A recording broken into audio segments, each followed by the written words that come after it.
السلام عليكم ورحمة الله وبركاته.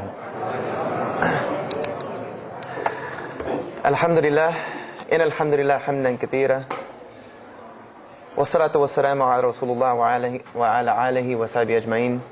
أشهد أن لا إله إلا الله وحده لا شريك له وأشهد أن محمدا عبده ورسوله وختام النبيين ورحمة للعالمين وداعيا إلى الله بإذنه وسراجا منيرا. أما بعد. I'm going to tell you tonight about my journey from where I once was as a former Christian youth minister to how I got to where I am now. There's a lot of bumps in the road. You know, it seems pretty clear. Yeah, you're a minister and now you're a Muslim.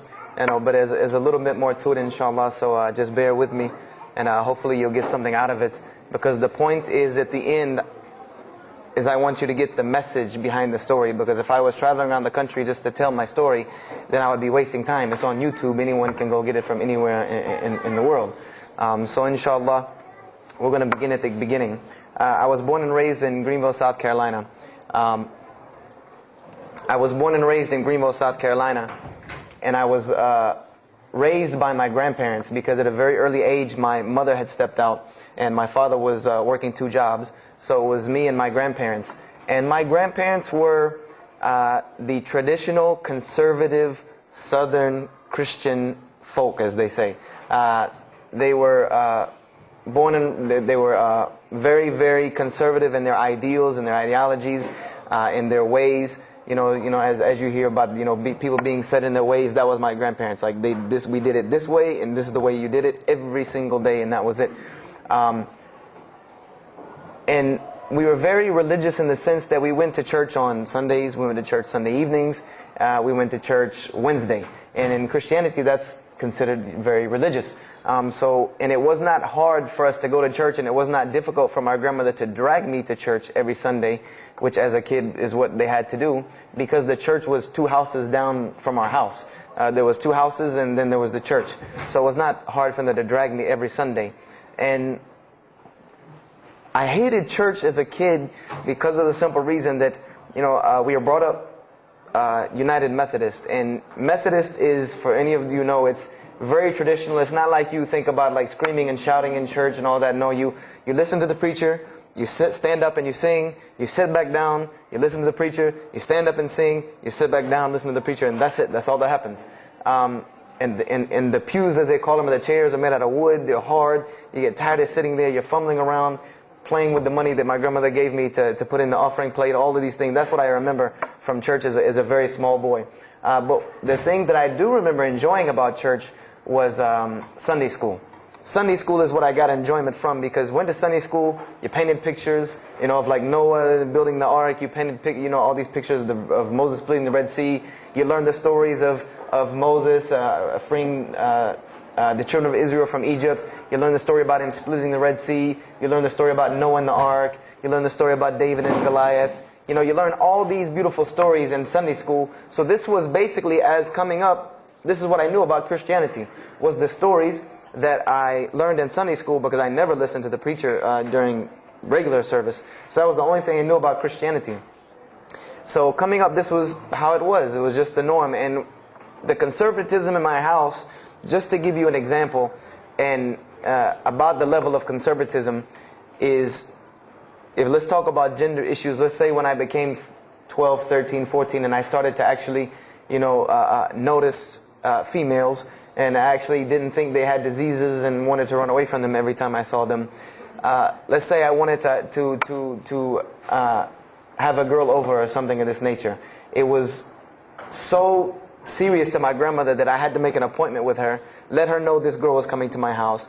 We had to sit in the formal living room, which in the South, I don't know how it is here, but you have the dining room, then you have the formal living room with all the nice stuff that you don't go in unless there's company over. And my grandmother either had to be sitting in the same room with us or in the kitchen where she could see directly in the room. I mean, this is just how it was in my house. This is how my grandmother and grandfather were. They were very stern. They were very loving, but there were rules, and those rules were the way they were, and they did not change. So this was my upbringing. And I would say at about the age of 12, 13, 14, more along the age 13, 14, I started going to the Saturday evening youth services at my church that were for 12 and up. And the youth services were held in the gym, and they were totally different than church. At the youth services, you went, we played basketball, we played volleyball, we played dodgeball, we played every kind of sport, and we ate pizza and cake and candy, all the stuff kids like to do. And at the end, the youth minister, who happened to be my catty corner neighbor across the street. When I was 14, he was 17. He was the youth minister, so he would sit us down and give us a 30-minute lecture about Christianity, about something about God. He would give us a 30-minute sermon, and that's how the youth services were.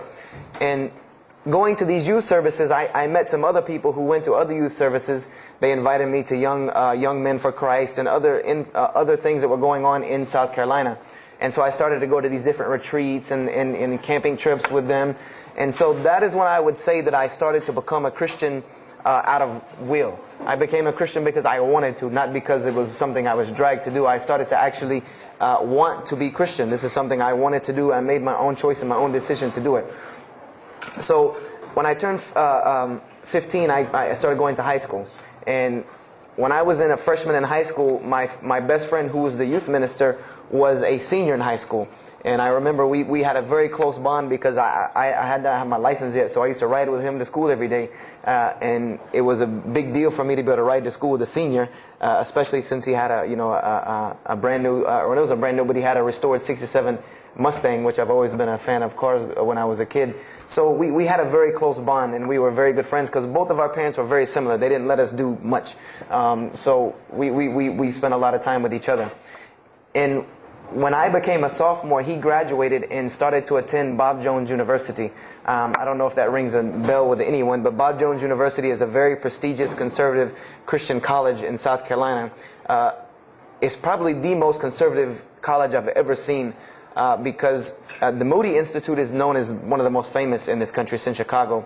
But Bob Jones is conservative to the point to where when it comes to men and women, like men and women are not allowed to get caught talking to each other in a room alone if they're not married, holding hands on campus. The men had to wear button-up shirts or polo shirts tucked in with slacks or jeans. The women had to wear skirts. No jeans, skirts that came down to the ankle, and a shirt that came to the wrist. And this was part of the guidelines for Bob Jones University. You didn't party, you didn't drink, there was none of this that happened at Bob Jones University.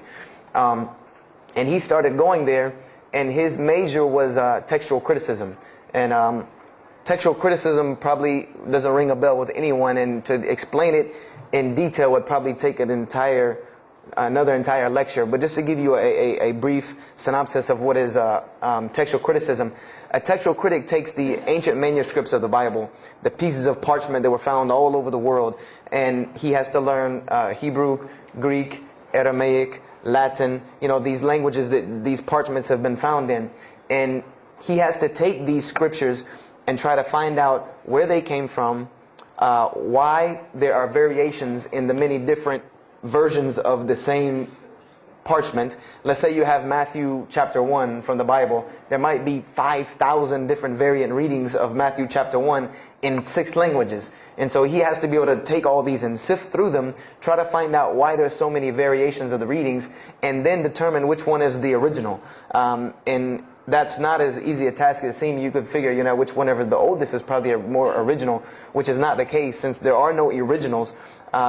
You might have one parchment that is the oldest parchment of the group, but it might be a copy of a copy of a copy of a copy of a copy of a copy laden with mistakes. And then you might have the newest parchment in the series that might be a once over copy from an original, or a twice over second copy from an original. Therefore, it would make the newer parchment more original than the older one. So it's not a very easy field to go into. And he started studying textual criticism, and being that I was his best friend, I started studying textual criticism. Whenever he was, doing his homework or research papers, I was right there with him. Whenever he did a homework, he would always let me read it. Or when he finished his papers, he would give them to me. He would pass down all of his papers to me. Every textbook, when he was done with it, he would give it to me. I started to learn a little bit of Greek, a little bit of Hebrew. So I became, started to become a layman's textual critic, and I applied to Bob Jones University in my sophomore year because it was a 3-year waiting process for Bob Jones. And when I turned 16, almost 17, my friend came to me one day and he asked me a question that I had never really even pondered upon. He asked me, he said, "Have you ever read the Bible?" And I said, no, in church. I mean, yeah, we've all read the Bible in church. You know, your parents make you open it up and look at it. And at the Bible studies I went to, Young Men for Christ, we did have Bible studies, and we'd read a few passages and talk for 2 hours about those few passages. But he's like, no, have you ever read it? You know, like you read a book beginning to end. I said, no, I don't know anybody that's read, nobody that I knew had ever read it, beginning Genesis 1:1 to the end.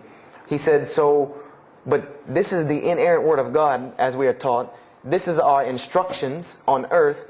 Why haven't we read it? You know, why have we not read this book? And I said, you know, that's a very good question. And he gave me a challenge. Well, it was basically a challenge for us both. He said, let us start with Genesis 1:1 and let's read the Bible and let's see what God says to us. Because this is the inerrant Word of God, inspired to men for instructions for us. So let us see what God says to us. If God can talk to the preacher through this book, why can't He talk to me? I said, you're right. I said, that's very good. I had a lot of time on my hands. I wasn't really allowed to do much anyway after school. So I said, why not? Let's read the Bible. I was somewhat nerdy as a 14, 15-year-old, 16-year-old. So we started to read the Bible. And we decided to go from Genesis 1:1. And what we tried to do, this was the attempt that we made, was to not think of anything that we'd ever heard about Christianity, but to open the Bible and let's say I just found this book in the desert and read it and see what it says to me. Let it talk to us. So we started Genesis 1:1 and we started reading through the Bible. You know, we did some of it together and most of it I did by myself because I'm a very, very quick reader, so I decided to read a lot on my own. And as I was reading through the Bible, I started to notice the stories that I had heard in Sunday school. You know, you start reading Genesis, you read about Adam and Eve, we all know that story. You started reading about Deuteronomy, Exodus, you know, the stories of Moses, the story of Noah, the story of Lot and Abraham, and all these stories that I know. But I was surprisingly and astonishingly shocked by some of the stories that I read about these same people that I learned about in Sunday school.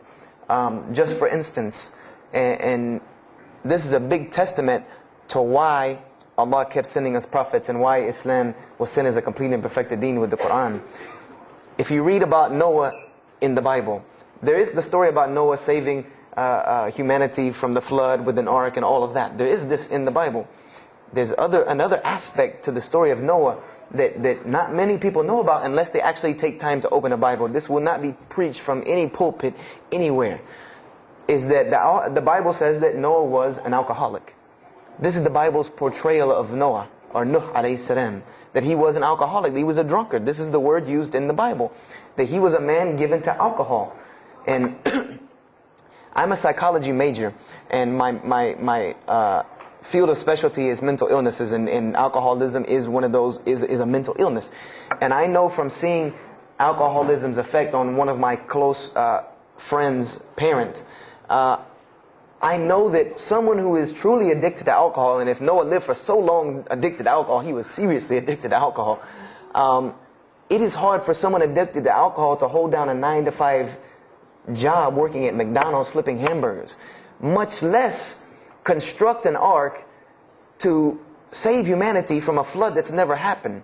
So that stopped me for a moment in my tracks, and I said, Noah was an alcoholic, you know, and it bothered me for a minute because I said, you know, things started popping in my mind like, if Noah was a drunkard, how did he know God was talking to him? Because, you know, I've seen some people, they're alcoholics, you know, you were just asleep in my dog's food bowl the other night, drooling, and now you're telling me you were talking to God last night. You know, you know, to rationally, that would not make sense to me. That's like, you know, an alcoholic on the street coming to you and tell you God's talking to him. You know, he has no, this would give this man no validity. This man has no validity with anyone. So I didn't pay it too much attention. It caught me, but I said, you know what? I'm going to keep going, because there's one thing that you don't do in Christianity, and I'll tell you what it is in a minute when I started doing it. Then I came across the story of Lot, or Lut alayhi salam. And we all know the story of Sodom and Gomorrah in these stories, but there's another very twisted story in the Bible about Lot and his daughters. There's a story of Lot and his daughters in the Bible that says his daughters got him drunk one night and seduced him and committed incest with him. A'udhu billah. This is the Bible. This is one of the Bible portrayals of the prophets of God. The person who saved his family from Sodom and Gomorrah. This is the story that is in the Bible. So I'm catching myself again, like, how this is becoming a really bad habit that I'm seeing. This is becoming a bad recurrence that I'm seeing over and over again in this Bible. So, after that I started, speeding through some of the other mumbo jumbo to get to more of these prophet stories. And I got to the story, there are others, and there are some stories in the Bible that are not PG rated, period. They're not rated for talking anywhere. You would need an 18 and up ID card to be able for me to even tell you these stories. So the one that intrigued me, that caught my attention the most, was of my most beloved story in the Bible, and that was of David and Goliath. That was my most intriguing story to me, because not only was, it said that in the Bible that David was a very small man and Goliath was a very big man, and that was appealing to me because I've always been very short, and as a kid I was really short. So, I said this was a very beautiful story to me, just in its prose and in its concept of overcoming. And so I started to read about David. And there are very beautiful stories about David in the Bible. There are indeed. But there is one story about David in the Bible that shocked me to my core. And it's a story about three people. There's three people in this drama: David, Bathsheba, and Uriah. And it says that David saw this woman named Bathsheba. And she was one of the most beautiful women of her time. And she happened to be married to one of the commanders of his army named Uriah. But David on this day decided that he was not able to resist his temptation to be with this woman Bathsheba, so he did. And he committed adultery with her. And knowing that he did this, the way that he decided to cover it up was he sent a letter to the generals of his army saying that when the battle was fierce, for everyone to pull back and abandon Uriah so that he would be killed. And when he dies, then he could have Bathsheba, no harm, no foul. So David went from being the slayer of Goliath, the hero from man, to an adulterer, a plotter, and a murderer. And so this is when I really caught myself and said, hold on now. Something's wrong here. Something's got to give. I said, because to me, God's prophets in my mind were people of example. People who I could follow as an example, someone who was supposed to be the best of us, so that we could follow them and emulate them. And they're turning out to be worse than some of the people that you see on America's Most Wanted. David is somebody that, if I only knew this about him from the Bible, I see him coming down the street, I'm going the other way and calling 911, because he has to have a warrant out on him for something. This is what I'm thinking in my mind. This man is not an honorable man at all. He killed Goliath, yeah, but he killed this other guy named Uriah to be able to commit adultery with his wife. So I committed the cardinal sin in Christianity. I started asking questions. This is the one thing you do not do in Christianity, is you don't ask questions, especially not about issues like this. So I went to my pastor and I started asking questions. What's going on here? Pastor, there's a very bad recurring habit about these men in the Bible. What is the deal here? And I remember he told me the same thing that almost every pastor or every evangelist or anyone I talked to about this, same answer, almost like it was programmed. They would put their hand on my shoulder and say, Brother Joshua, don't let a little bit of knowledge wreck your faith, because you're not justified by knowledge, you're justified by faith. And they would quote me verses like, lean not on understanding, Paul's, we're justified by faith in Jesus Christ. They would quote this whole line of thing to me like it was already pre-programmed, that they programmed in pastor school that people are going to ask you questions and here's the answer. So I said to myself, I don't know, Pastor, this just seems kind of odd. He said, let me tell you something. What you're reading is the Old Testament referring to God's covenant with the children of Israel. And they were a different people, a very stubborn, crazy people. So why don't you move on to the New Testament? In the New Testament, you'll find the new covenant they were under with Jesus Christ, and I promise you things will change and be better. I said, okay, perfect. So I went ahead and finished and got to Malachi and then started with the New Testament. So I opened the New Testament. I said, here we go. Let's start all over again. But there were a few things that I had learned from the Old Testament that I wanted to keep in mind when I started to read the New Testament. I learned, number one, that God was one in a unique sense. This is what I learned from the Old Testament, that God was one in a singular, unique sense. This is over and over and over and over very clearly in the Bible. God's nature is one. This is so clear through the Old Testament. And that He was very jealous about His worship. And every single time the children of Israel would turn to something else other than Him, He would punish them and restrict their lifestyle. This is something that I learned. And it kind of, the similitude to me with how God dealt with the children of Israel was, and I hate to use this stark contrast, but it's almost as if one of us went out, God forbid, I hope not, and let's say we went out here and robbed a bank. You rob a bank, you're going to jail for a long time. And every day when you wake up, do you think that jail is going to look like the Hilton at LAX? No, I doubt it. It's probably dark, cold, bad food, orange jumpsuits, not nice people, the whole 9 yards. And the reason why this is, and I know this now from studying psychology, is that this is supposed to be a stark reminder every single day when this person wakes up that you are in jail. This is supposed to remind them every single day you're in jail because you committed a crime. And we run this, not you. This is the message that is being portrayed to this person in jail. So when the children of Israel kept rebelling against God, He restricted their lifestyle. If you study Judaic law now, it is some of the most strict religious law you can find. All of the good things that we enjoy as Muslims, even when it comes to dietary laws, like the good parts of the meat that we are allowed to eat, they can't have these things. These are things that are restricted from them. Why? Because God, Allah, wanted to remind them every day that I am Allah. I am your God. You will worship me. I run this, not you. And I understood this from reading the Old Testament. This is a concept I had come across. So I started with the New Testament, Matthew, Mark, Luke, and John. And one other thing that I did when I started to read the Bible was, if you go to Barnes & Noble, let's say you go to Barnes & Noble and you take a book off the shelf. What is usually the first thing you look at? The title. Then the next thing, the author. You want to know the title and the author. What is the name of the book? Who wrote it? And if you do this test with every single book of the Bible, you get a title and no author. Author unknown.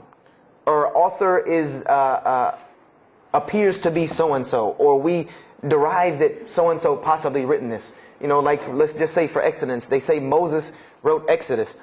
Which if you read some of Exodus, he couldn't have written all of Exodus because the last part of Exodus is Moses' death, burial, and Joshua taking over the children of Israel. And now, unless Moses was a sure indeed prophet that was able to write things after he died, then he did not write these things. And so when you go to Matthew, Mark, Luke, and John, I wanted to know Matthew who, Mark who, Luke who, John who, because it's called the Gospel according to Matthew.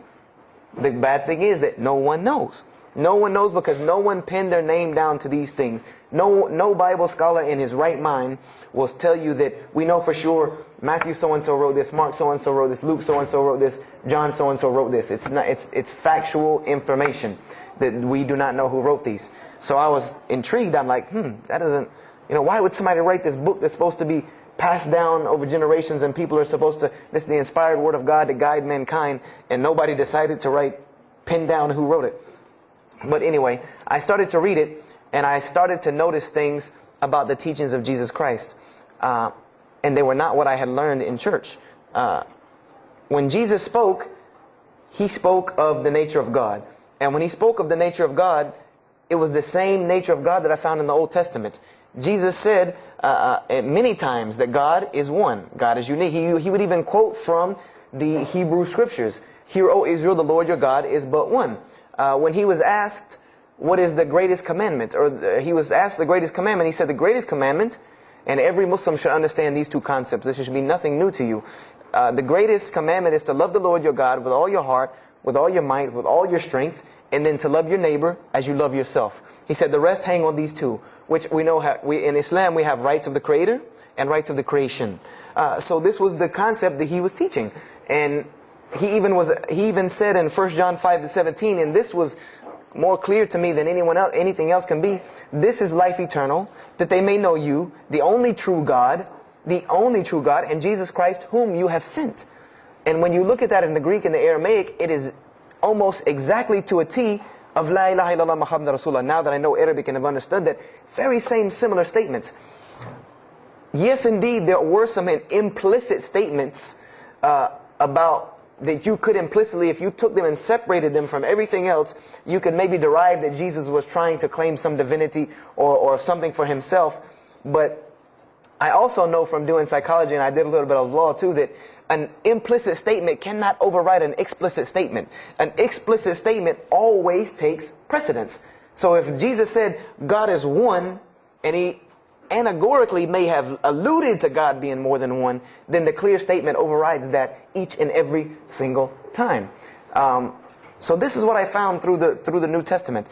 And I also found that Jesus taught salvation. But his salvation that he taught was obeying God and following the commandments. This was his mode of salvation. One man asked him, "Good master, tell me how I can inherit the eternal life." He said, "Follow the commandments." Follow the commandments. He even, in Matthew, was so sincere about it. He said, "Whosoever shall follow the least of these commandments and teach men to do so shall be called the greatest in the kingdom of heaven. But whosoever shall break the least of these commandments and teach men to do so shall be called the least in the kingdom of heaven." So this I understood very clearly, that Jesus taught the same nature of God that was in the Old Testament. He taught that the salvation lied in worshiping God and following the commandments. This I understood. Matthew, Mark, Luke, and John were very clear about this. There were other things, the only begotten Son, but these things were not in red letter, so I did not give them as much weight as what I did to the actual words that Jesus Christ was saying out of his own mouth. So I read Matthew, Mark, Luke, and John. All of it was saying the same to me. I said, I was thinking to myself, this is not what I was taught about Christianity. You're taught that God is 1 in 3, 3 in 1. 1 equals 3. Father, Son, Holy Spirit. Jesus died on your cross to forgive your sin. And there was another thing that I noticed from the Old Testament, and this is a beautiful lesson to Muslims, because you're asked this all the time, especially when it comes to da'wah. And I never put 2 and 2 together until I learned Islam and then read the Bible one more time. Is I wanted to know why the Jews wanted to crucify Jesus so bad. Why so bad? They could have just mobbed him anywhere and killed him on the street. It's not like he had clans like the Arabs that would have come and backed him up. I said, why didn't they just kill him? Why were they so strict and sincere to tell Pontius Pilate, you got to kill him and you need to sanction it. We can't do it, but you need to sanction it to kill him. And now I understand it. Was that Jesus had a mission, and that mission was to share God with the world. And Paul even kind of tells on himself in his book of Galatians as to why Jesus was meant to be crucified, or the Jews wanted to crucify him. Paul said that the crucifixion is the stumbling block for the Jews. And he explained in Galatians that Jesus Christ, and this is how he tried to roundabout explain it, was cursed for us, to remove us from the curse of Allah by taking this curse upon us. For it is written, and he quoted the Old Testament, everything that hangeth on a tree is cursed. So I went back and studied the Old Testament and Judaic law, and I realized that people who were crucified, that was considered a curse upon them. You had to do something pretty serious to get crucifixion, because it was considered a curse from God. It was part of their law that when someone is crucified, that person is cursed. So wherever they buried these criminals, like in the graveyards in Israel, in Jerusalem, in Palestine, where they buried these criminals that were crucified, this was considered cursed ground.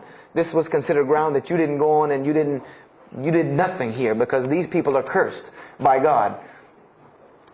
So I started to put 2 and 2 together. That it's not that they wanted to kill Jesus, because they could have just killed him. They wanted to disprove who he was. This was their point, was to disprove who this man was. He said he's the Messiah. They wanted to disprove it. And they knew, if you can crucify Jesus, he can't be the Messiah. He cannot be our Messiah if you can crucify him. And even if he is, if we can still force our crucifixion on him, then that'll detriment his message. So they understood this and knew this, and this is why they wanted to crucify him. And this is exactly why Allah saved him from it. Because everyone asked you, why did Allah save him from the crucifixion? Because you cannot crucify. That was part of his law that he came to fulfill, that he could not be cursed according to this law. He said, I have come to fulfill the law. To fulfill it. Therefore, he couldn't be cursed according to it. And this is why he went to the Garden of Gethsemane and asked God to remove this from him, because he knew how detrimental this was to his message of crucifixion. So I began to see all of these things. So I started to read. I got to the book of Acts and started to read the writings of Paul the Apostle. And things went from this to this. It went from one way to another way. It went completely flipped, turned around. The entire teachings went from obeying God, worshiping God, following the law, to worshiping Jesus Christ and abolishing the law completely. Paul even wrote to the Galatians, "Oh, you foolish Galatians, why are you still following this cursed law?" Jesus Christ came as a curse to remove us from the affliction of this curse. So I said to myself, but Jesus just said a few books before this that whosoever shall break the least of these commandments and teach men to do so shall be the least in the kingdom of heaven. And here you go, Paul preaching this gospel to abolish the law. So I even asked, what is going on here? So I started asking my pastor, and my pastor said, now you're getting into deep water. You know, now you're starting to question the New Testament. You really have some issues. You know, they even thought that I might be, you know, possessed and all kinds of things. So I had a very big conflict going on inside of me, and my friend took me to his textual critic teacher, his professor. And what this man told me probably wrecked my faith in Christianity. And I always say, I doubt he would be very happy me traveling around the world telling people that a Christian professor from Bob Jones University wrecked my faith in Christianity. But he did. Because what I asked him was, what happened to all these contradictions? You know, in the Old Testament there are many contradictions. If you study Hebrew language, you'll understand that when you read some of the Old Testament or the Torah, that there are some parts of the Torah that you can see is the most beautiful Arabic that you can see. The most beautiful Hebrew that you can see, just like when you read the Quran. It's very beautiful Hebrew. And then 2 chapters later, you'll see Hebrew that looks like a broken 3-year-old who is trying to scribble some Hebrew down. It looks very colloquial, very dialectic. You can tell it's not the same person speaking. So I went and asked him about all this stuff I saw. And he told me, he said, what you have is a book written by men over centuries and centuries and eons and eons. And he says, and this book started as an original that was copied and copied and copied, and somebody added a mistake, and somebody came behind him and corrected that mistake and added 2 of his own. Someone came and copied it and skipped a line and added a line where it wasn't supposed to be. And then someone else came and copied it and took it to his country, and in order for it to fit well with the doctrine they were teaching, he would cross out a dot here or cross out a word here or change a word here so that it would fit with the theological ideas of this part of the world. And he said, and after all these years, you have a book now that is compiled from all of this, written by the hands of men that still have men's fingerprints left on it. And that's what you have. You have an imperfect book that is only perfected through faith. This is exactly what he told me, that this book is perfected through faith. You cannot perfect it textually. It's not a textually perfect book. Those who believe in it by faith. And so I said, here we go again with this faith thing. You know, I said, God gave me a brain for a reason. If he did not want me to use it, he would remove this reason and logic part of my brain out and replace it with more faith. So, you know, and I was of the opinion, you know, as the saying goes, my grandmother didn't raise a fool. I'm no fool. You know, I said, I can't believe in this. You know, I mean, this book I've been taught is the inerrant word of God, and you're just telling me that it's a book of errors that's only perfect through faith. That's like me taking a 1982 Datsun all beat up and say, if you believe it can be a Mercedes. If you believe. You know, that would make no sense. You can't take a car to the car dealership and say that. No, if you really believe it, if you look at it right, it's a Mercedes. So I said, no, you know, this is a book full of errors. And God's religion is perfect. If God has a religion, it's perfect. If he has a book, it has to be perfect because he is perfect. So I left Christianity completely. And I decided that I was, I had learned some concepts from the Bible. God was one. You couldn't fool me of that. I had also concepted that there should be nobody standing between me and God, because He created me without permission from anyone. Therefore, I don't need to be taking permission from someone to go to Him. If I had to be forgiven for something, it should come from Him, because on the day of judgment, it's going to be me and Him alone. And I didn't know about God's prophets yet. I had my doubts and persuasions about that. So I decided to start searching other religions. I went back to Judaism. I studied Judaism. I found the same thing that Jesus taught about two spiritual Jews that leave the law, and Jews that were so caught up in the law that they left no room for spirituality. I studied Buddhism, Hinduism, Taoism, Confucianism, Wiccan, Bushido. Everything I could get my hands on, every type of ism or religion, I studied it. But there was one litmus test that I used for every religion. And whenever I met them, or the people, or whatever about this religion, I would always ask them, do you have a book?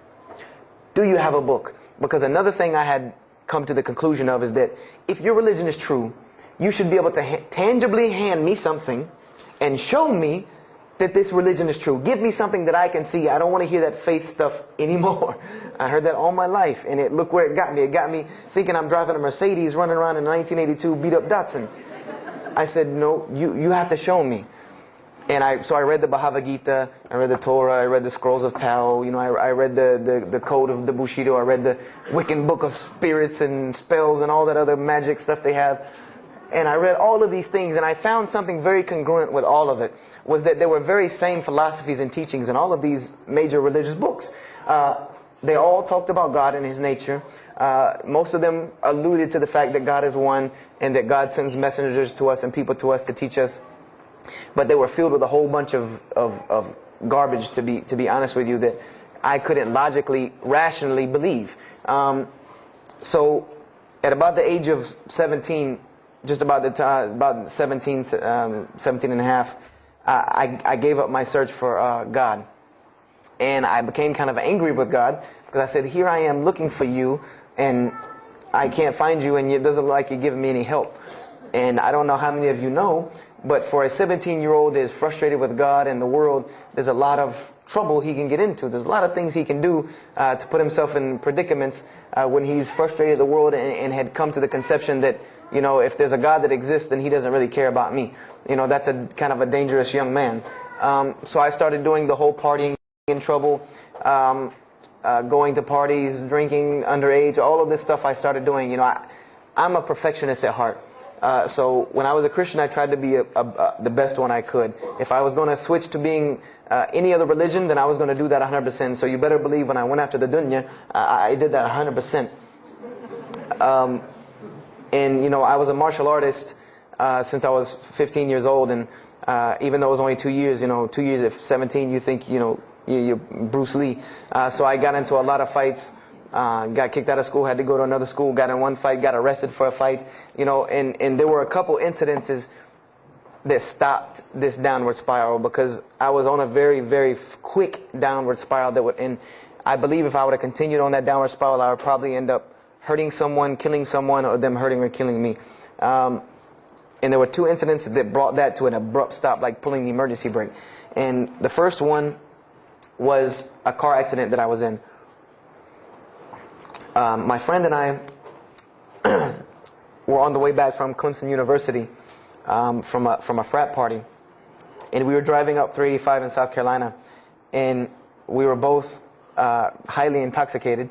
And I decided that night that he was driving. I decided to put my seatbelt on for the only reason that I kept falling over when I fell asleep without the seatbelt on, because I didn't really believe in the seatbelt thing, because I said if I'm going to die, I'm going to die. That was the conception that I come up with, that if it's time for me to die, it's time for me to die. I didn't believe in the whole tying your camel thing. So I put on my seatbelt and I fell asleep. And the next thing I know, I remember waking up with the car shaking. And I woke up to grab my friend because I thought maybe he had fallen asleep. But when I woke up, the only thing I saw was the tree line and then the pavement coming right at my face. And the window smashing and the car flipping, the whole 9 yards. And us landing in a ditch. And I remember getting out of the car. That was the first thing I thought. you know, number one, I couldn't believe that, you know, you don't really think about, oh, you're alive. No, you just move. I jumped out of the car and realized that I had jumped out of the back of the car that wasn't there anymore. It was still in the median on the other side of the highway, and the front part of the car was over in the ditch. And I drug my friend out, who was knocked unconscious, and pulled him over the side of the road. I had no injuries. I looked at myself trying to find what's missing, and there was nothing but a piece of glass stuck in my arm that I pulled out.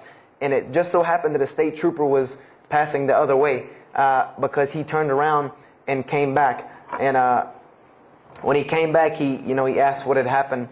And the first thing he asked me was, did you see what happened? Because there was other people who would pull over, so I guess he thought that I was a bystander, because I started to walk towards him. He's like, did you see what happened? You know, where are the people? I said, yeah, I really saw what happened. I was in the car. You know, and he was like, you know, as they say, like the color drained out of his face, because he was shocked. He said, how were you in that car? You know, and of course they took the hospital. My friend got arrested, DUI. But before he put us in the ambulance, he was a man of God, because he looked at me and he told me, he said, young man, you better realize that you're on this earth tonight for a purpose. The only reason you're still alive is that God has a purpose for you. If not, you don't live through things like that. People without purpose, if you didn't have a purpose, then this night would have been your night. So you need to realize that. I said, this old man's out of his mind. You know, if God had been looking for me, he had the opportunity to get me a long time ago. So don't tell me about that God stuff now. So I paid it no attention. And about a month later, 3-4 weeks later, my friend and I, same two, he's on crutches still, we decided to go to New York City. We decided to just take off, drive to New York City. We didn't tell our parents where we were going. I said I was sleeping in his house. He said he was sleeping in my house for the weekend. So we drove to New York. And in New York, I remember going to the ATM to get some money. And in New York, they have these ATMs where you have to go in the little glass room to get your money at ATM. I don't know if they have that here or if any of you have been to New York. Now, alhamdulillah, you have to put your bank card in to go in there. But in 97, it was not like this. You went in, and it was almost like the game Mousetrap, because you go in, take out your money, criminal comes right in behind you. There's nowhere for you to go. You know, there's nowhere to run. So I went in, I took my money out of the ATM, and I heard the door open behind me. You know, so I turned around. You know, I thought somebody was coming in behind me, and there was a man who put a gun to my face. And he must have really, really, really, really needed this money, because he didn't ask me anything. He didn't say a single word. I just remember looking at the gun in my face and him pulling the trigger. And it was a revolver. And to this day, I'll never forget that image in my head of seeing that little spindle turn and hearing that very distinct click of a revolver. And it probably could have been like a .32 snub-nosed gun like this, but when it was in my face, it looked like one of those like cannons that you see on the movies. And I remember when he pulled the trigger, I didn't think anything. You don't think anything. You just blank. You just go into this like shock of blankness. And then a couple seconds later, thankfully I had been doing martial arts. That might have helped me overcome the fight or flight syndrome, because all I could think was, go! You know, like myself kicking myself, like, what are you doing? Go! So I bum rushed him. We went flying. He went flying. Money went flying. Gun went flying. And I took off and went to the hotel and didn't say anything to anybody. We went back to South Carolina the next day. And I didn't say anything because we weren't supposed to be in New York. My grandfather would have killed me. If that guy didn't kill me, my grandfather would have took care of it. So I didn't say anything until about a month or two later. You know, I kept having nightmares about this same incident. I kept having night terrors from this incident. And so I told my grandmother about it. And she told me the same thing that the officer had told me. She said, you know, you have to realize that God has a purpose for your life. You're here for a reason. People don't go through the things that you've been through and still walking on this earth without a reason, and you're pushing the limit. This is what she told me. You're pushing the limit, really. God has something for you, and He wants you to get it, but you're pushing it. And she didn't tell me to go back to Christianity and study my Bible. The only thing she told me was that God hasn't gone anywhere. You just have not looked in the right place yet. And so I decided to put myself back together. You know, the car wreck, the gun thing, the getting arrested for fighting, like all of that, like really made me stop really quick and think, that I need to get my stuff together. So I became an agnostic, someone who I believed in God with no form of religion. I prayed to God on the floor on my hands and knees, because this is how all the books of God, this is how the Bible, the Torah, the New Testament, the Bhagavad Gita, all of these scriptures that I ever read, they said that this is how the men of God prayed. And it was during this time that I did read one book about Islam in the public library, because I had never heard of Islam ever. But I remember I was looking in the religious section in the library at school, and there was a book about Islam, and or it was in the library, the public library, and I remember it was some title like "Why I'm Not a Muslim" or some one of these titles that was propagandistic against Islam, but I had no idea. So I just took the book and I read it, and I remember it said that Muslims, M-O-S-L-E-M-S, and any of you knowing Arabic knows that's a very derogatory word. A Muslim is someone who oppresses someone else. That's a very quick sleight of the pen that was used in the past for a very real purpose. It said that Muslims were people who worshipped a moon god named Allah, who lived in a box in the desert in Saudi Arabia, and they were oppressive to women. I remember there was a whole chapter about how they could have 4 wives and as many as they want, actually, because they could marry 2, divorce 1, get 3 more. This whole, and it said that I remember the one thing that really caught my attention was the whole chapter on jihad, where it said that Muslims were allowed to kill non-Muslims at any time, at any place, without discretion, and it was an honorable act, and not only would they go to heaven before it, but they would get 70 virgins on the way. So I closed the book on Islam, put it back on the shelf, and marked off Islam off my little list of religions, and said thanks but no thanks, and if I ever see a Muslim, I am out. And I said I'm pretty safe in Greenville, South Carolina. I had never seen a Muslim ever. So I said, I don't have to worry about running into no Muslims, thank God. So, I started, just worshiping. I tried to just be a good person, pray to God, ask Him for guidance, try to be a genuinely good person. And I remember what changed is when I met a Muslim. I met a Muslim who I had met a couple of times at school. We had went to school together, and I knew him, but I never knew that he was Muslim. And there's a couple of reasons why I never known he was Muslim. Because he was African American, number one, and the book said that Muslims were Arabs. And number two, I didn't know, I thought Muslims ran around, marrying as many women as they want and killing non-Muslims. I didn't know that they could also be part-time drug dealers. So I never knew that this guy was Muslim. I didn't put 2 and 2 together. So we were at his house one day, and me and my other friend, the one that I got into a lot of trouble with, I'm trying to keep him out of trouble now. We were at his house, and we were debating something about religion. I forget what even the topic was, but you had 2 teenagers thinking they know everything. And I was trying to explain something to him about the Bible. And that guy came in and was listening. He said, "Have you ever heard of Islam?" I said, "Yes, I've heard all about Islam." He was like, "Okay, so what do you think of it?" I said, "What do you mean what I think of it? That's probably the worst religion I've ever seen on the face of the planet." He's like, "Why?" And he's like, "I'm a Muslim." I was like, "Man, stop playing." You're an African American. He's like, "So?" I'm like, "The book said you guys were Arab. All the Muslims were Arabs." He was like, "What else did you read in the book?" And I told him. He was like, "Man, what what have you been reading?" He's like, "You need to go to the mosque for Jummah." He's like, he told me, he said, "I'm not a good Muslim." This is what he said to me. He said, "I'm not a good Muslim. I'm not even going to try to front and say I'm a good Muslim." He said, "But I can guide you to some people that can tell you the real truth about Islam," because he knew about my story about wanting to find religion. And he said, "You need to go to the mosque for Jummah." And I said, What's Jummah?" He said, "It's just like church with no chairs." And I said, "I can do church with no chairs because in church the chairs were the worst part anyway. Because they had these hard benches that you sit on that are like this, and they're so hard." I said, "That's good. You sit on carpet? Wow, man, every church should be like that." And I said, where's the mosque? He said, it's on Wadehampton Boulevard. I said, where on Wadehampton Boulevard? I lived on Wadehampton Boulevard. I lived right off of Wadehampton Boulevard. He said, you know where Lee Road intersects with Wadehampton? I said, yeah, I live on the other side of that intersection. He said, it's right there. I said, no, it's not. There's nothing. There's a gas station or a church. He said, yeah, you know that church, the Evangelical Missionary Training Facility? I said, yeah, I used to take missionary classes there. He said, you know that building in the parking lot with the gold thing on top? I said, the gym? He was like, no, that's the mosque.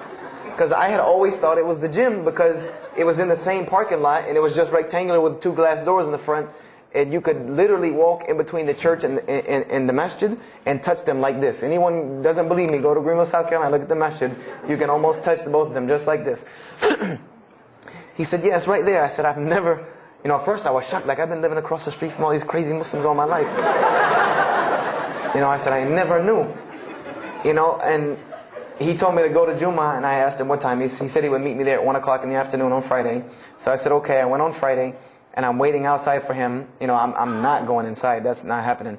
And I'm seeing all these people going in. And at this time, it was a predominantly Indo-Paki Arab masjid. Anyone who went in was not American, period. And I did not see even one African American going there. And I did see one. And then when he went in, I heard him talking in a dialect that I realized he was probably from Africa. So I said, he's not American. So I'm not going, I'm waiting, and I'm standing outside sitting on the church steps, and the imam pulls up and parks right in front of me, who I had no idea he was the imam. But he got out and he asked me, am I waiting for someone, this, that, and the other? And I explained to him. He said, oh yeah, we know this brother. You don't see him that much, but we know who he is. He said, I'm glad you came. He was a very, very nice, gentle young man. And he invited me into the mosque, and I kind of wanted to wait on my friend, but I didn't want, at the same time, I didn't want to tell this man I don't want to go in. So I went in, and they put me in the back and gave me a chair anyway. And I said, I came to sit on the floor. And they gave me a chair anyway, and all of these people are piled up in front of me. And there's no Americans here. And I'm starting to wonder, if this is a setup. Because it's starting to smell like a setup to me. Because in my mind, I'm like, you've been set up before, and this seems kind of like this. So, and I'm starting to think in my head, scenarios, a young mind at play. I said, this other guy, my friend, he probably was in the same situation like me, and he probably made a deal with them to get out as long as he brought other Americans and tricked them into coming to the mosque so they could do their jihad after Juma and get their 70 virgins. So I'm sitting here, and there's all these people in front of me, and then there's a curtain with all these people behind me making noise, and I have no idea who's back here. So I'm stuck in the middle of this. I hear that it's some women, but I don't, there's a curtain. I have no idea. So I'm like, there's something very odd about what's going on right here. I'm like, just let me make it. I'm starting to look for the exit. I'm like, calculating how many people are between me and the exit. I know some martial arts, so I said I'm going to hit a couple of them, and I'm out. And then the imam came, and I just now realized that he was the imam because he got up on the minbar, and they started to call the adhan. And, I said, okay, that man seemed nice. He seemed genuinely nice. So I felt a little more comfort. And then he got up after the adhan, and he started his khutbah. Inna alhamdulillah nahmaruhu. I said, oh my God. I said, I bet you he's talking about me. And he's being forceful. He was getting loud and banging on the minbar, and he's pointing in my direction. I'm like, oh man, I got to get out of here really quick, I said, well, I'm going to take my chance with the women behind me. I'm going through the curtain. And then he started to, when he got done with his Arabic tirade, he started to explain it. That verily all praise belongs to Allah alone, or God alone, and Him do we worship, and Him do we seek help and assistance. We seek refuge with Him from the evil that lies. He explained what he said in Arabic, and it sounded to me so beautiful. It was very, very beautifully prosed, what he said, and I wanted to know where he got that. I said, where did he get that? Because it was only about God and about the nature of ourselves. All of us should know that the beginning of the khutbah, and he quoted the 3 verses from the Quran. O you who believe, fear God as He should be feared, and do not die. And instead of state of submission to Islam, he was a very wise man because he translated everything. It was almost as if he knew I was there and translated everything for me. And he. I remember to this day what the khutbah was about. And I don't know if he did it because I was there, or if that was his already planned khutbah, but it's almost as if it was meant for me. The khutbah was that, the title of it was that the forgiveness of Allah is open to anyone at any time, at any place, no matter what, unless they have committed shirk. And the prose of the khutbah was a very long hadith. That some of you will know. And just to make it short, it was the hadith where the Rasulullah ﷺ met Angel Gabriel or Angel Jibreel, and Angel Jibreel was telling them to tell him that if the Muslims commit this certain sin, to tell them that Allah would forgive them. And every time he would tell the Muslims, they would say, okay, well then what about this sin? And he would go back and meet with Angel Jibreel, and he would go back and come back and say, tell them that Allah will forgive him for that. And this discourse happened, for many different sins. And then finally Angel Jibreel alayhi salam said, tell them that Allah has said, no matter what they do, even if their sins are compiled, like the oceans are from the east to the west, as long as they have not associated a partner with Allah, tell them that Allah will forgive them. And I remember he told me that, or he said that, that the door of repentance to God is open as long as you have not seen the angel of death or the sun hasn't risen from the west. I didn't really understand the sun risen from the west thing at that time. But, and he said that, God's forgiveness has to come from God alone. This was the whole premise of his khutbah, was on forgiveness and tawbah. And I was saying to myself, these are all of the same concepts that I had formulated through reading the religious scriptures myself. And I'm asking myself, where did he get this stuff from? Where did he get all this? And he started using names like, he used the name Ibrahim alayhi salam, he used the name Musa, and I'm like, he translated it to Abraham and Moses. I'm like, where did he, where is he getting these? These are names from the Bible, I know these people. And so after the khutbah, they started lining up for the prayer. And I got apprehensive because everybody's getting up in front of me and blocking my exit from the door. And so I guess one guy in the back saw me, and because I had to move back a little bit, he said, we're about to pray. And I said, pray to who? And he said, to God. I said, which one? And he said, the one that created the heavens and earth. The same one that's in the Bible, the only creator of the heavens and earth, the only God. I said, yes, I know him. And so the Imam started to pray, and when he recited the Quran, I know it sounded very intriguing. I had no idea what it was. But then when I saw Muslims bow and prostrate on the floor, verses and verses of every religious book that I had ever read started ringing off in my head, that this was the way men of God prayed. And the first thing that I could think of in my mind was, this is worship. That's what I said to myself. This is not prayer, because prayers are asking God for something. These people are worshiping God. So I said to myself that you've written this religion off way too easily. I thought I was a much more open-minded person than that, and I was ashamed of myself that I had written it off with just one little book. I had put all these studies into the other religions. I read this one thing about Islam and was done. So I went to the Imam after Jummah. He talked to me, and I would have to say that I was probably a little bit rude with him. And I've asked him to forgive me. I saw him a few years later. I said, you got to forgive me for the first time you saw me. Because he started telling me, would you like to know a little bit more about, he had a very heavy accent, he was an Egyptian brother. Would you like to know a little bit more about Islam? He tried to give me some pamphlets. I said, no. I don't want any of this right here. I said, do you have a book? This is what I wanted to know. Do you have a book? Can you give me? He said, yes, we have a book. I said, it's called the Quran. I said, can I read it? Is it in English? Can I read it? He said, sure, you can read it. And then he tried to explain it to me a little bit, how it came by. I said, nah, just give me the book, because the book should speak for itself. So I took the Quran home, and on Friday night I started to read it, because this is a book I had never seen before. And I was very interested. So I went home and I opened the Quran, and I read the Fatiha. It seemed to me kind of like the Lord's Prayer. It was a little similar to what I found in the Bible. But then I started to read Surah Al-Baqarah. I started to read Surah Al-Imran. And I started to see names that I had seen before. I started to see names like Abraham, Moses, David, Jesus, Yahya, John the Baptist, Zechariah, Mary. And I said, I know all of these names, but there was something different about these people in this book. The prophets that I found in the Bible were people that were deplorable, of not very good character. These same men in the Quran were someone who were at the highest echelon of moral character and moral fiber. They were someone that was an example to be followed because they lived the message that they preached. Therefore, they were able to be followed and emulated.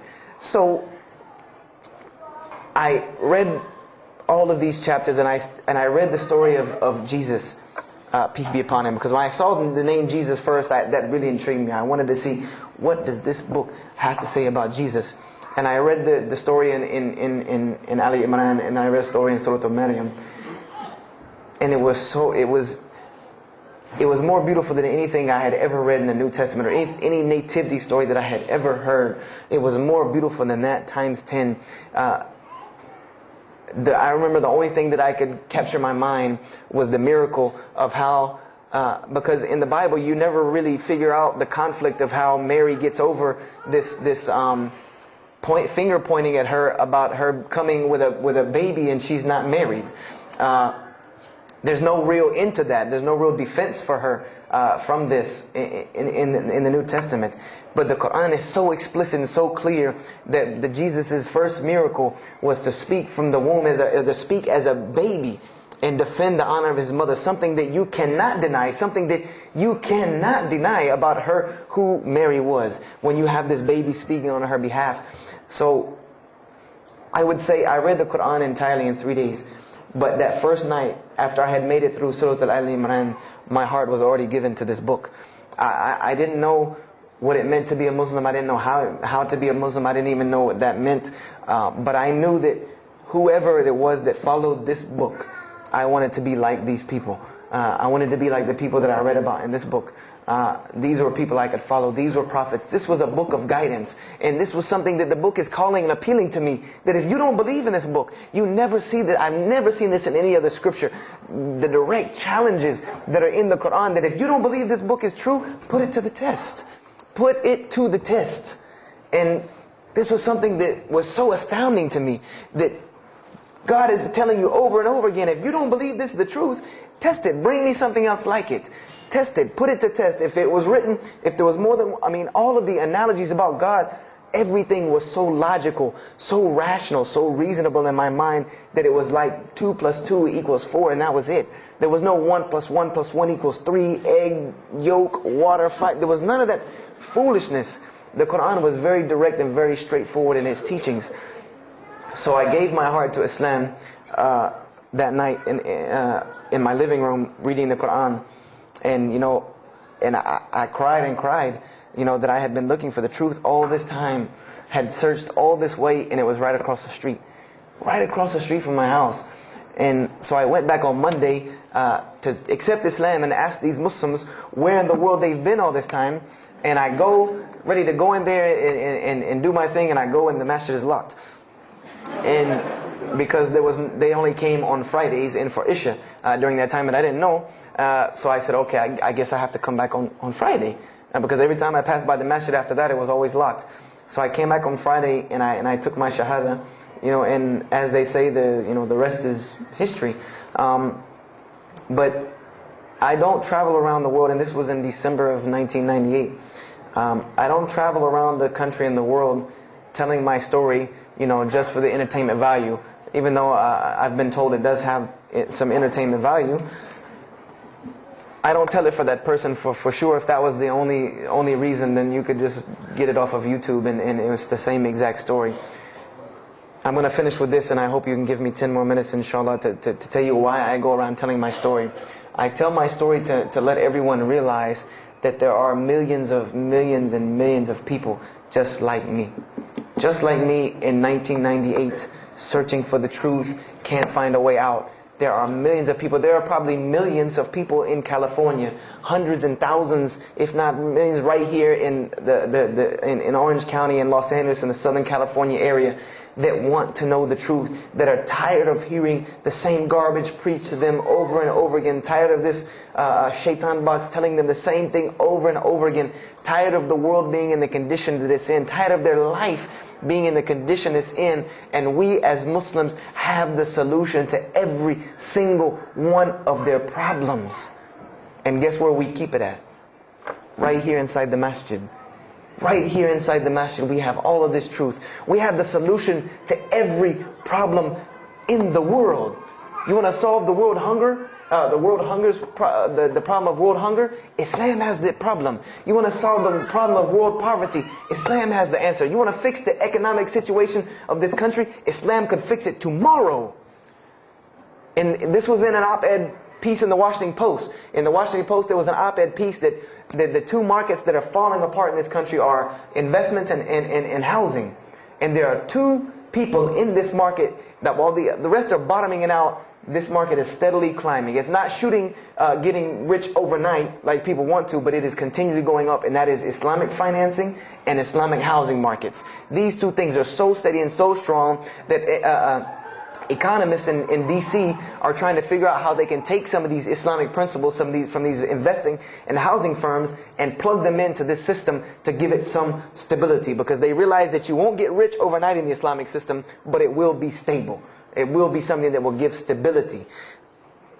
So they are starting to find out that Islam has the answer and the solution to their problems. But we already know this.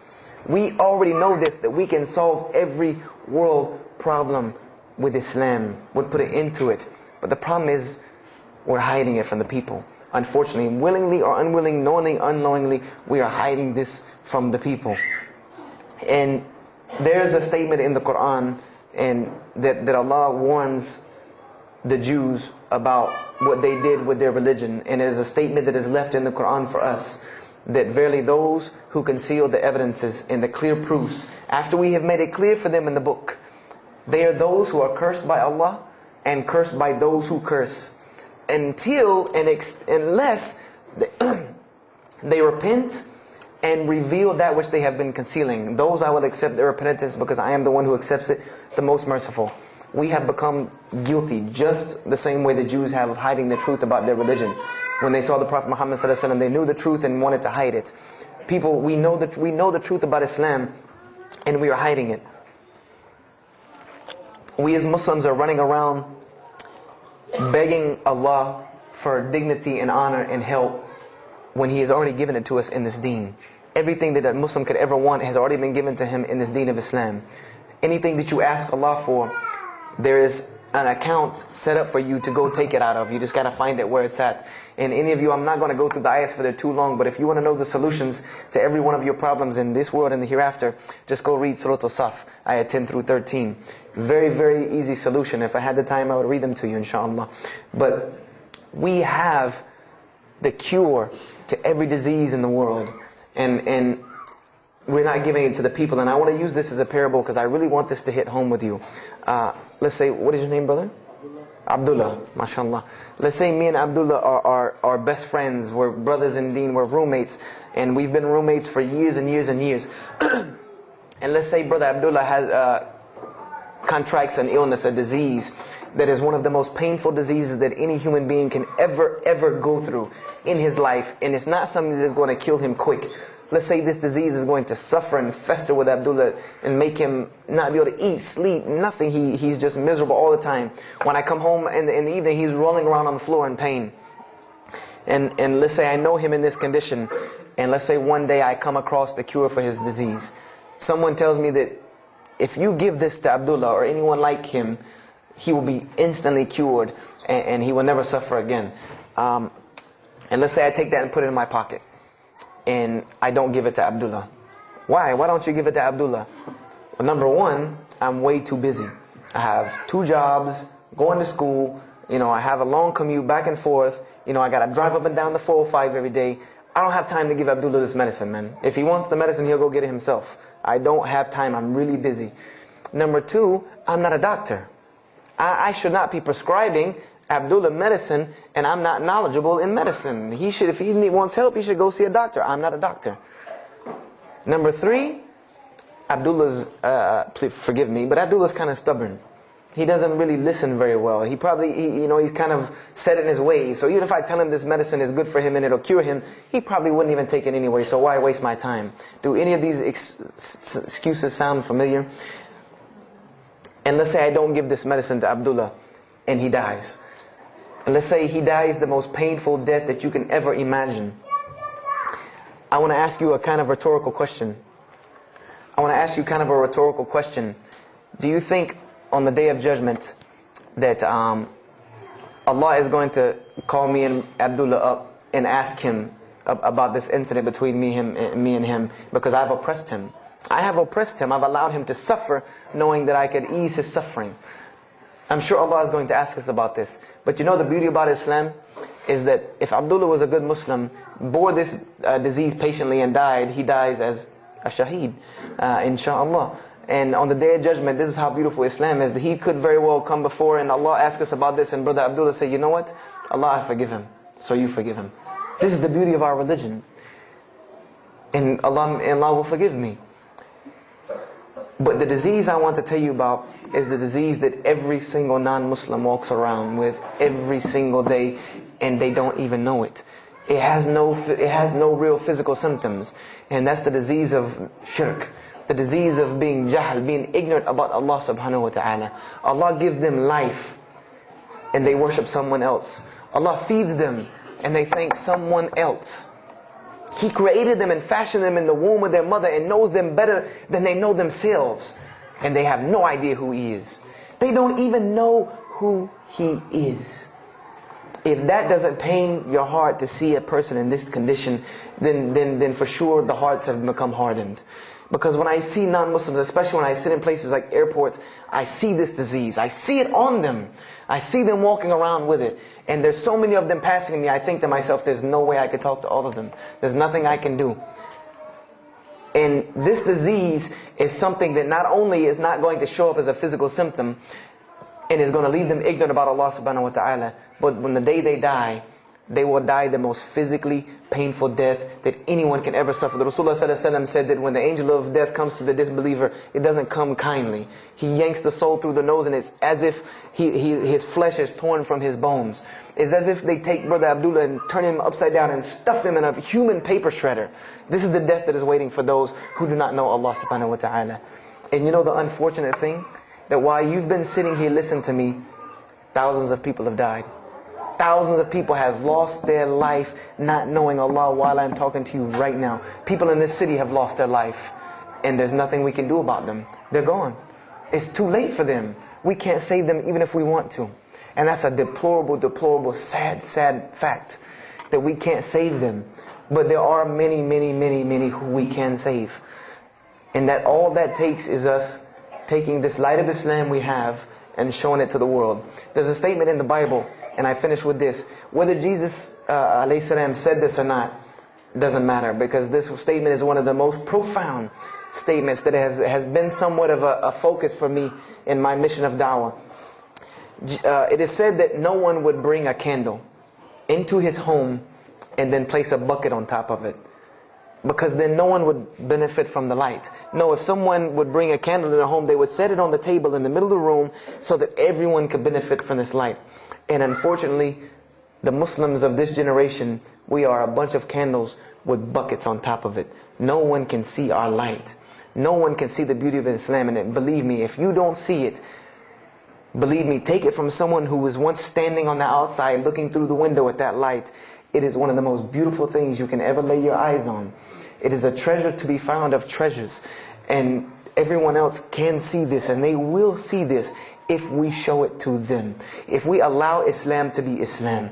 If we start becoming Muslims, meaning that the best form of da'wah that you can do to this world is very, very simple. It's not complex. It doesn't take a 10-hour workshop, even though some of the details do. But if you want to know the way, the best way to do da'wah is for Muslims to be Muslims. That's it. Study our history. Study the history of Islam. Why was the world conquered by Islam? Not through military campaigns and wars, but through Muslims being Muslims. The most populated Muslim country, Indonesia, was because of Muslims being Muslims. A few Muslims deciding to get up off their behinds and go to another country and live their life as Muslims, not shaving off their deen to be pleasing to those people, but being Muslims. And when the people asked them and inquired, what is it about you backwards Arabs that we've heard all these crazy things about? Now you come out of the desert with pristine moral and character, and you have better ethics and morals than we do. What is it that's happened to you people? And their answer was, La ilaha illallah, Muhammad Rasulullah. That we believe in Allah and He has sent us a man named Muhammad, and we emulate his lifestyle. That's why we're like this. This is what conquered the world for Islam. This is what conquered people's hearts for Islam. Was the truth and the beauty of it, and its simplicity of its message. This is what brought me, and this is what the world needs. With all of this foolishness going on in the world, this is what it needs, the simplicity of Islam, whether they want to hear it or not. They know it in the bottom of their heart. When you show them the truth, even if they turn away from it, they know it's the right thing. They know it's the truth. And on the day of judgment, you can stand before Allah subhanahu wa ta'ala, having washed your hands and saying that I did my job. And I finished just one more thing. I finished with this. If you don't believe this is important, if you don't believe this is one of the most important things you can do as a Muslim, then the last statement of Prophet Muhammad ﷺ to the Muslims as a whole, he gave his farewell sermon. And we know that what his farewell sermon was a summary or a synopsis of what Islam is and its general principles. And he knew this was the last thing he was going to say to the Muslims as a whole. And how did he end this sermon? Those who are here, pass this on to those that are not here. For verily it may be that the last one that hears my message may understand it than those right here among us. He gave a command to those Muslims to pass it on, and for those Muslims to pass it on, and for those Muslims to pass it on, until there was no one left to hear this message. This was a command he gave, the last command he gave to this ummah as a whole. And then what happened? He pointed his finger to the heavens and said, "O Allah, bear witness that I have indeed conveyed your message." And upon saying this, what happened? Allah revealed the surah, "This day I have perfected for you your deen, and completed my favor for you, and chose for you Islam as your religion."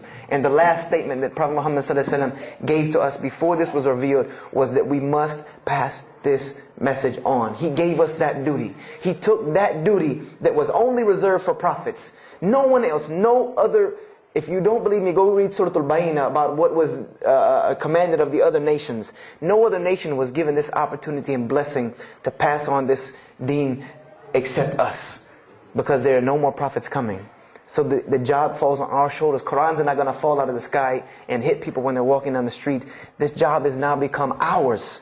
And just like if the Prophet Muhammad ﷺ had not done his mission, he would have been accountable before Allah. If we do not do our job of spreading this message of Islam, we will stand before Allah on the Day of Judgment. Don't be the person standing before Allah on the Day of Judgment and your neighbor that you've known, your co-worker that you've known 10, 15, 20 years come and find you and tell you, you knew this day was coming. You knew this day was coming and what was going to happen to me, and you did not say anything to me. And those people will complain to Allah about us. They will complain to Allah about us. Because we have the truth right amongst them, and we're not giving it to them. We need to stop hiding it in our masjids, in our homes, in our hearts, and we need to give it to the people. It's beautiful, trust me. Just hand it to them. Just hand it to them. I promise you they'll take it, because it's something that is so pure and pristine. And forgive me for probably going over my time. And if we have time, I want to leave some time for questions and answers. I will be outside to take any questions and answers. The only last thing I want to announce and let you brothers and sisters know is one of my biggest dawah projects is a DVD project that I do. And my goal is to put a DVD about Islam in the hands of every single person in the United States of America. Right now I'm working on Florida and I have other brothers working in other places because people will watch a DVD. We did studies on this, and people will watch media before they'll read a book or before they'll listen to an audio CD. And alhamdulillah, through these DVDs we've gotten, I would say, an average about 2 shahadas a month. Because my personal contact info is on the DVDs, and people watch them and they call me and I converse with them, and usually most of them accept Islam. I just had a shahada the day before yesterday from Irvine, Texas, from someone who had bought the DVD and given it, a Muslim had bought it, gave it to his friend. His friend hated it or didn't want it, so he gave it to another person, and that person gave it to a co-worker at work who watched it and accepted Islam. So this is one of my biggest projects. And the way this project works is I make 100 DVDs, and I brought 2 of them with me today. I'm going to explain what they are. The way this project works is I make 100 DVDs, and 75 of them go out to different dawah arenas. And the other 25 I make available for Muslims to purchase for 2 reasons: so that they can be, so that I can buy another 100 to make, and so that you can share in this ajr along with me. Because when you purchase a DVD that makes another DVD, or you give it to a friend, then you share in this ajr with me. And everyone knows that da'wah is the biggest pyramid system because of the hadith Rasulullah sallallahu alaihi wasallam, that one who calls to guidance gets the same reward as the one guided, without that reward being lost from him. So I made these DVDs available to the Muslims so that you can put a little effort in da'wah and make another 100 inshallah. So I brought 2 today, and they're outside. One of them is called Islam in the Bible, which is basically what I just told you in a PowerPoint format, so that you could see all these verses that I saw, all these things that I read that allowed me to see the truth of Islam very clearly when I saw it, and I coincide them with the Quran so that you could see them. And there's another one the other one's called The True Gospel of Jesus Christ, where I go through the New Testament. Well, first part I think is an interview about me and my story to Islam, and there's some other Q&As on the other DVDs about nature of God and all these different things.